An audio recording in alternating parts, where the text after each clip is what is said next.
Bismillahirrahmanirrahim. Assalamualaikum warahmatullahi wabarakatuh. Waalaikumsalam warahmatullahi wabarakatuh. Kembali lagi di acara tercinta kita, podcast Ramadan MTS Miftahul Ulum 2 Banyuwangi Kidul. Tak terasa kita sudah melaksanakan puasa di bulan Ramadan ini sudah beberapa hari dan yang kesekian kalinya. Semoga kita semua tetap diberikan kekuatan, semangat untuk menjalani ibadah-ibadah di bulan suci Ramadan. Ya, kali ini di pertemuan yang sangat baik ini saya sekarang bersama dengan Ustadz Abdul Halim SH. Beliau merupakan salah satu tenaga aktif pengajar di MTS Miftahul Ulum 2 Banyuwangi Kidul. Assalamualaikum Ustaz. Waalaikumsalam warahmatullahi wabarakatuh, Ustaz. Bagaimana kabar bulan Ramadan ini? Alhamdulillah sehat, masih full. Iya. Ini merupakan hari puasa ataupun bulan Ramadan yang ke berapa hari ini sudah? 7 hari Pak Ustaz. 7 hari. Bagaimana selama menjalani puasa-puasa kemarin mulai dari pertama sampai saat ini Ustaz? Ada keluhan, ada halangan atau ada apa? Alhamdulillah lancar, masih tidak ada mungkirnya. Semoga tidak ada mungkirnya. Biasanya ada, biasanya. Nggak ada. Nggak ada. Yang mudah-mudahan kita cuma khawatir. Ya karena memang mungkin menurut saya ini sekarang ini beda Ustaz, antara bulan Ramadan tahun-tahun sekarang dengan tahun-tahun yang dulu. Kenapa saya bilang seperti itu? Ini dari pengalaman pribadi. Iya.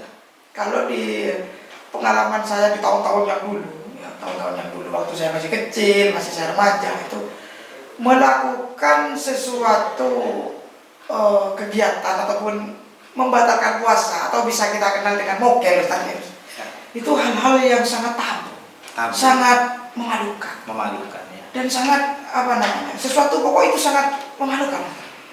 Jadi kalau dulu ada orang yang tidak berpuasa ataupun mau mokel, itu pasti istilahnya sembunyi-sembunyi, Ustaz. Ya.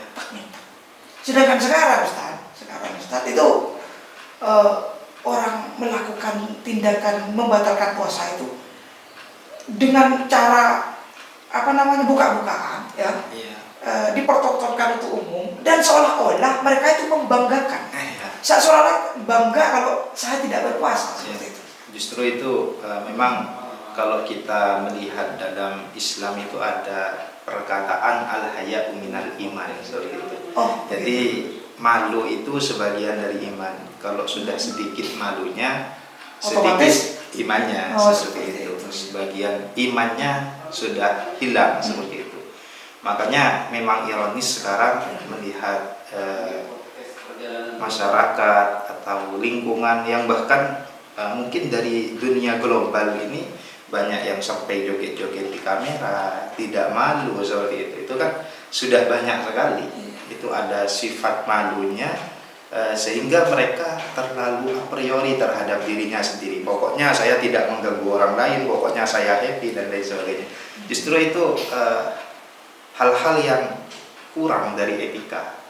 Jadi, sehingga etika kita sekarang merosot. Kalau saya lihat orang membungkuk di depan orang duduk itu jarang sudah.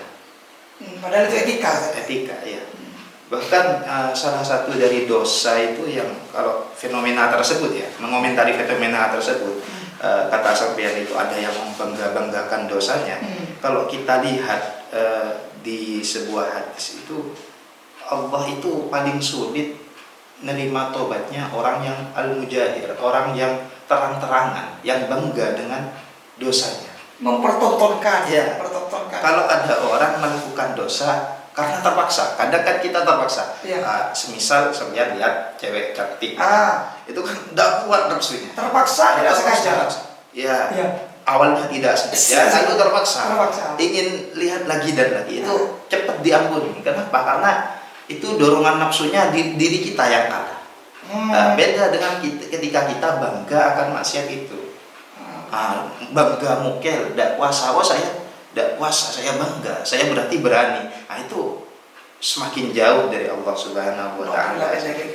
Makanya daripada hal-hal yang harus dilakukan oleh orang iman itu adalah mengagungkan bulan Ramadan. Oh. Wa may yu'azzim sya'airallah fa huwa min taqwal qulub. Maka barang siapa yang mengagungkan syiar-syiar Allah, ya salah satunya adalah Ramadan itu, maka itulah bukti takwanya hati. Seperti itu. Jadi orang itu, kalau mungkin kata Habib Umar itu ya, orang itu dilihat kualitas imannya bisa dilihat daripada kualitas dia memuliakan sosok atau sesuatu yang dimuliakan oleh Allah. Kalau dia ada sesuatu yang dimuliakan oleh Allah, dia ikut memuliakan, berarti itu tanda ada keimanan. Misal. Ramadan, atau ada orang alim saja. Iya. Orang alim itu adalah salah satu daripada orang soleh, adalah orang-orang yang dimuliakan oleh Allah. Atau masjid, salah satu hal yang dimuliakan oleh Allah. Masjid itu dimuliakan oleh Allah. Tempat yang dimuliakan oleh Allah. Maka ketika kita itu meremehkan masjid, itu berarti keimanan kita kurang. Maka ada seorang ulama itu melihat ada orang yang disangka wali. Awalnya ada orang disangka wali, lalu orang yang disangka wali itu meludah ke tembok masjid. Tembok masjid. Ketika itu orang tersebut langsung benih wali. Kenapa? Karena orang tersebut tidak memuliakan hal-hal yang dimuliakan oleh Allah. Maka sebagai orang yang imannya bagus, seharusnya itu memuliakan hal-hal yang dimuliakan oleh Allah. Salah satunya adalah Ramadan. Itu bagaimana sekiranya di bulan Ramadan meskipun tidak puasa, seumpama contohnya wanita haid, sehingga bagaimana sekiranya menghormati bulan Ramadan ini seperti itu. Seperti itu. Ya. Ini menarik. Ini padahal ini saya belum tanya ini, belum saya sampaikan apa tema hari ini, tapi ini sudah diawali dengan keseruan-keseruan mengenai Ramadan, dan memang sangat banyak cerita-cerita ya, kesan-kesan yang di dalam Ramadan. Sedangkan untuk tema hari ini Ustaz, ini kita akan membahas tentang terbelenggunya setan di bulan Ramadan. Ya, karena menarik ini salah satu tema yang menarik bagi saya, karena saya pribadi dari lingkungan yang mungkin dulu lingkungan desa, main dengan teman-teman seusia, dan lingkungan saya adalah orang-orang yang dari segi ilmu keagamaan itu tidak begitu bagus, bisa dikatakan awam-awam. Cuma ketika mendengar terbelenggunya setan di bulan Ramadan ini, memang kita sudah mendengar itu. Kalau bulan Ramadan itu ini ceritanya, kalau Ramadan setan itu, iblis itu dibelenggu ataupun diikat. Itu kata ustaz dulu waktu di musola waktu saya ngaji. Mungkin dari pemirsa sendiri juga banyak yang beranggapan bahwa sama, mungkin ya setan dibelenggu ataupun diikat. Sebenarnya itu seperti apa sih Ustaz? Untuk mendalami, untuk lebih jelasnya agar supaya kita tidak salah paham dan banyak paham mengenai terbelenggunya setan. Terbelenggunya setan itu mulanya berasal dari sebuah hadis ya. Ada pendapat yang seperti itu bermula dari sebuah hadis. Idza jaa Ramadan futihat abwaabul jannah wa ghulliqat abwaabun nar wa suffidat syayatin. Jadi kalau datang bulan Ramadan, hadis ini Ustaz? Ya, hadis rawahu Bukhari Muslim. Ini syaratnya sahih. Jadi kalau datang bulan Ramadan, pintu-pintu surga itu dibuka. Ya. Lalu pintu-pintu neraka ditutup. Pintu-pintu landan setan itu dikerangkeng. Jadi bunyi hadisnya seperti itu. Cuman oleh Syekh Izzuddin bin Abdissalam, Sultanul Ulama, pada masa abad ke-6 Hijriah itu menyampaikan bahwasanya taftihul jannah, terbukanya surga itu adalah sebuah ungkapan daripada banyaknya ketaatan-ketaatan yang terjadi di bulan Ramadan. Sehingga kalau seseorang itu taat, maka itu harus diwajibkan masuk surga. Jadi kalau orang itu taat, maka akan masuk surga seperti itu. Dan juga pada bulan Ramadan akan minim orang-orang yang melakukan kejelekan. Kenapa? Karena mereka sudah dalam keadaan lapar, sehingga inisiatif untuk melakukan kejelekan itu sedikit. Ketika perut Lapar. oh, Kan seperti itu. Coba saja kita kalau sedang lapar. menarik gimana? Kalau kita sedang lapar, Ya. itu kan kita lebih mikir makan, apa lebih mikir maksiat? Ya, kalau normalnya sih makan. Makan. Karena yang dibutuhkan saat itu adalah makan. Makanya orang-orang salaf itu, ulama-ulama salaf itu senang puasa. Kenapa? Kalau ditanya, kok kamu senang banget puasa? Karena dalam puasa itu saya menemukan nafsu saya hanya sibuk ingin makan. Nafsu saya hanya bergejolak makan. Kalau sedang puasa itu, kamu makan sekarang, makan. Nah, beda kalau tidak puasa. Tidak ada dorongan Kalau untuk maksiat, karena yang dipikirkan hanya satu, makan. Nafsunya itu berperang di dalam diri kita, itu yang berperang, makan tidak, seperti itu. Kadang kalau kita puasa sunnah, batal enggak ya? Nah, seperti itu. Posisinya seperti itu. Ada makan terlebih, kalau di pondok ada temen dikirim makanannya mewah. Itu pilihannya dua. Saya mau batal apa lagi? Iya betul. Nah, jadi nggak pikir maksiat sudah. Antara mau mukil atau lanjut puasa. Nah, itu senangnya ulama situ. Karena dan kalau tidak puasa, yang akan disibukkan itu diri itu akan disibukkan kok. Saya ingin banyak macam-macam, ingin banyak uang, ingin sembarang pokoknya. Karena kalau perut kenyang itu kebutuhan selesai. Iya, kebutuhan lapar itu sudah hilang, sehingga nafsu kita cari yang lain. Makanya kalau sampean itu ingin memuaskan nafsu, sudah akan selesai. Makanya ya sampean puas perutnya, cari matanya puas, nanti ke kelaminnya puas, nanti pokoknya terus seperti itu. Ya betul Ustaz, ini sesuai apa yang saya rasakan. Soalnya begini, ini sudah beberapa hari saya melakukan puasa karena yang saya rasakan itu memang perut lapar. Ketika perut saya lapar, saya itu malas mau melakukan hal yang lain. Jangankan melakukan hal yang buruk, melakukan hal yang baik kadang merasa terganggu karena lapar ini, Ustaz. Ya. Jadi apa yang saya lakukan? Ya mager, Ustaz. Mager, cuma ya rebahan. Tapi yang bagus itu kalau sedang lapar, Iya. itu yang seharusnya Dilakukan. dilemahkan itu nafsunya. Bukan kesemangatan dalam ibadahnya. Gitu. Jadi kalau kesemangatan dalam ibadah seharusnya tetap jadi ya, makanya yang awalnya kalau kita kenyang, sibuknya kita hanya mau maksiat atau tidak. Kalau sekarang kalau sedang lapar, mau sholat atau tidak. Karena ya harus seperti itu. Ya menarik ini. Nah, lalu yang ketiga itu kan dalam hadis wasufidatis syayatin, dan itu yang menjadi inti di sini. Dan setan-setan itu dibelenggu ya. Ulama itu membagi pengertian setan dibelenggu itu, ada yang mengatakan betul-betul dibelenggu, betul-betul diikat. Ya. Ada yang mengatakan tidak seperti itu, hanya sebuah ungkapan saja. Hanya sebuah ungkapan saja. Cuman di sini kalau yang betul-betul secara hakikat memang dibelenggu itu memang seperti halnya yang disampaikan oleh Al-Iz bin Abdissalam di sini, bahwasanya setan-setan itu dibelenggu daripada mengganggu orang-orang Islam yang sedang berpuasa.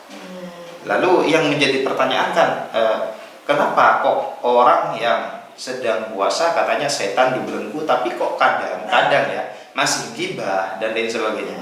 Itu kan kalau gibah itu ada artis cerai kita ngomongin, itu kan gibah. Ada apa-apa kita tertarik untuk ngomongin, seperti itu. Itu gibah-gibah itu kenapa kok masih ada padahal sudah tidak ada setan. Katanya ulama, hal-hal yang mendorong kita untuk melakukan kemaksiatan itu bukan hanya setan. Ada dua, ada lagi selain itu, yaitu nafsu yang ada dalam diri kita sendiri. Yang kedua adalah manusia yang lain, gangguan manusia yang lain. Makanya kan setan ada dua, syayatinul jinni, syayatin wal insi. Oh, berarti ini kembali kepada yang tadi, cerita yang tadi, ketika ada orang yang di bulan Ramadan tidak puasa dan justru menunjukkan bahwa dia tidak berpuasa. itu sebenarnya tidak ada pengaruhnya, entah itu setan terbelenggu atau tidak. Ya, karena di dalam dirinya kan kalau kita melihat di musuh terbesar kan adalah diri sendiri. Bahkan ketika Nabi selesai dari perang besar itu, di perang Badar kalau tidak salah, itu kan perangnya luar biasa ya, apa perang Badar apa perang apa seperti itu. Intinya itu perang dahsyat. Di situ Nabi ketika sudah selesai berkata kepada sahabat, kita berangkat daripada kita telah menyelesaikan perang kecil, kita akan menuju perang yang lebih besar. Tanya sahabat, apa perang yang lebih besar ya Rasul? Jihadun nafsi, kata Rasulullah. Jadi memerangi diri sendiri. Ya, hawa nafsu diri sendiri itu yang ada di dalam diri kita. Kadang makanya dalam puasa itu ada puasa itu kan menahan, menahan diri. Makanya dari situ sesuatu yang besar faedahnya, tirakat paling baik itu katanya menahan diri. Pengen misuh tidak misuh itu tirakat. Ya, pengen tidur gak tidur itu tirakat. Pengen gibah gak gibah itu tirakat. Jadi dalam puasa itu kita diajarkan untuk menahan diri seperti itu. Pengen marah, tidak marah. Kalau marah kan Islam itu tidak pernah menyalahkan sampean ingin marah, ingin mencuri, itu silakan. Itu masih belum ditulis sebagai kejelekan. Baru kalau sudah dikerjakan melakukan. Makanya kita tugasnya kalau terbesit seperti itu jihadun nafsi, memerangi hawa nafsu. Kalau terbesit ingin ghibah, terbesit ingin mencuri, terbesit ingin membegal, terbesit ingin minum khamar, lalu kita memerangi, maka itu pahalanya besar. Berarti setan ini bukan satu-satunya faktor yang membuat kita terjerumus dalam maksiat, bukan? Bukan ya. Sebetulnya. Ya. Tapi adanya setan ini hanya sebagai bahan penunjang saja mungkin ya. Yang paling besar pengaruhnya adalah diri sendiri. Gitu. Ya, jadi paling besar pengaruhnya. Makanya di bulan Ramadan itu oleh ulama dianjurkan untuk kita itu tazkiyatun nafsi, membersihkan hati seperti itu, sehingga hati-hati kita terbebas daripada dendam, dengki, dan lain-lain daripada penyakit-penyakit hati itu. Jadi memang madrasahnya diri itu ya bulan Ramadan. Betul. Seperti itu saja. Ya karena mengingat kayak kemarin, kita kan sudah sama-sama mengalami bahwa dari hari-hari sebelum Ramadan itu kita kan banyak bertemu dengan kejadian-kejadian ya. Iya. Salah satunya pemilu ya. Pemilu. Yang dimana isinya mungkin itu ujaran kebencian gara-gara beda perbedaan, beda pilihan. Itu ada ujaran kebencian, terus ada cacian, ada hoak. Di sana kan merupakan kegiatan-kegiatan ataupun tindakan yang istilahnya? Ya, ucapan, entah itu perilaku yang mungkin sangat tidak baik. Tidak baik. Apakah mungkin dengan momen Ramadan ini mampu untuk memperbaiki itu semua dari kejadian kemarin? Ya, sangat mampu, karena memang tempatnya Ramadan itu kan untuk membersihkan diri sebenarnya. Akan tetapi jika dosa kita itu terkait hakul adami seperti misuh orang atau menyakiti hati orang, itu harus meminta maaf kepada yang bersangkutan seperti itu. Jadi makanya kalau kita berbuat dosa kepada Allah, kita taubat saja sudah selesai. Itu Allah Maha Pemurah, gampang. Jadi gak sulit kalau sama Allah, karena Ar-Rahmanur Rahim. Jadi apapun kita punya masalah sama Allah, gampang selesainya. Makanya ketika Nabi itu kan dulu pernah sempat kepikiran tentang umat. Makanya sama Allah, "Wala bagi perkara umat tak mau Nabi. Oh bukan ya Rasul, karena engkau yang lebih welas kasih terhadap umatku daripada aku sendiri." Padahal Nabi sudah welas kasih seperti itu, tapi Allah lebih dari itu. Makanya kita harus memanfaatkan Rahmanur Rahim, sifat belas kasihnya Allah itu pada bulan ini, sehingga kita harus melatih jiwa kita, alih-alih jangan sampai terang-terangan untuk melaksanakan apa tadi kemaksiatan, malah bangga, itu malah menjadi setan nantinya, setan dari kalangan manusia. Berarti bisa jadi nanti yang dibelenggu itu diri kita sendiri. Cuman seperti ini, kalau ada penjelasan kalau orang yang terang-terangan itu adalah setannya manusia, itu kita tidak boleh kalau ada orang yang seperti itu divonis seperti itu. Oh iya. Ya, kadang kita itu gampang kalau ada seseorang yang melakukan kejelekan kita vonis, tapi kalau diri sendiri, oh Allah Maha Pengampun. Iya. Seharusnya siapapun yang melakukan kejelekan, kita itu harus sama-sama ada unsur bukan marah, tapi ada unsur kasihan seperti itu. Seperti bagaimana ke diri kita sendiri. Iya, seperti halnya ke diri kita sendiri. Jadi kalau ada orang lain bukan malah dimarahin dan sebagainya, buat rosetan dan lain sebagainya, itu tidak boleh. Kadang kita kan seperti itu. Ini sangat menarik ya. Jadi nampaknya ini sudah panjang pembahasan kita Ustaz. Ini mungkin terakhir dari begitu banyaknya tadi itu yang disampaikan, dan mudah-mudahan itu sangat bermanfaat saja. Kira-kira pesan untuk Ramadan tahun ini kepada saya, kepada Civitas Academy atau kepada pemirsa sekalian mengenai Ramadan ini, pesan-pesannya. Apalagi dari kemarin setelah kita melewati pemilu, melewati ini dan itu, kerasnya kehidupan ini. Jadi dengan momen Ramadan tahun ini apa mungkin pesannya Ustaz? Ya, kalau ini pesan terhadap diri saya sendiri.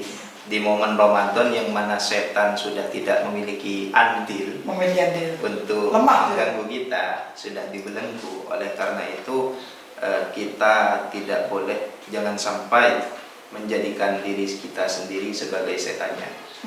Jadi kalau setan yang asli sudah dibelenggu, maka jangan jadikan diri kamu sebagai perwakilan dari setan tersebut. Ya. Jadi itu harus melatih diri. Ya sama, saya juga memiliki hal-hal yang bernuansa setan dalam diri saya seperti itu. Ya semoga kita semua diampuni ya Allah kalau ada dosa-dosa. Ya terima kasih Ustaz. Ya mungkin untuk podcast Ramadan hari ini saya cukupkan sampai di sini saja. Sampai bertemu lagi di podcast berikutnya yang akan membahas begitu banyak sesuatu yang menarik.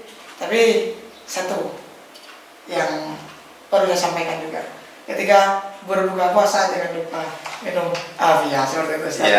Ya, mungkin hanya itu dari saya. Terima kasih Ustaz ya atas waktunya, atas ilmunya dan semuanya. Akhirnya dari saya, assalamualaikum warahmatullahi wabarakatuh. Waalaikumsalam warahmatullahi wabarakatuh.